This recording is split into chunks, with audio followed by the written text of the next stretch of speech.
This is like the best juice in the world. Have y'all ever had this juice?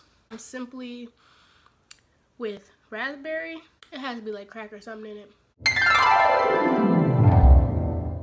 Okay, what's poppin', YouTube people, all my followers, or people who just happen to click on this video?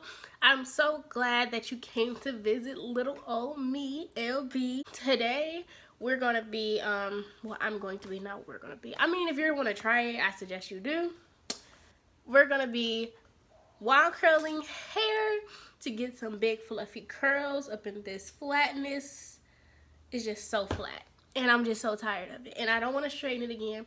So I'm going to curl it. So I haven't wand curled hair in like at least over a year. Like that's just something that I don't do.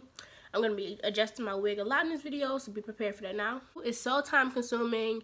But every time I do it, or at least when I did a lot in high school, my curls always lasted a very long time. And they will turn into waves and it'll be so pretty, but I just do not have the patience anymore. But today for you guys, I am going to wand curl my hair, and I'm gonna show you the whole process. For the sake of time, I'm not going to be talking during the video. I'm just going to be showing you, and hopefully you catch on and whatever. I want to thank you guys for clicking on this video. Don't forget to like, comment, and hit that subscribe button. Comment under if you have any questions or concerns or want to see any new tutorials. I'm open to you guys. So thank you. Bye bye.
oh me. Need you for my sanity. Need you to remind me where I come from. Can you remind me of my gravity? Grab me when I'm tumbling, spiraling, and tumbling down to earth. You keep me down to earth. Call me on my bullshit. Lie to me and save my booty. Get a bigger even if it ain't for real, I'm not playing no games. Always back and forth, I need your support.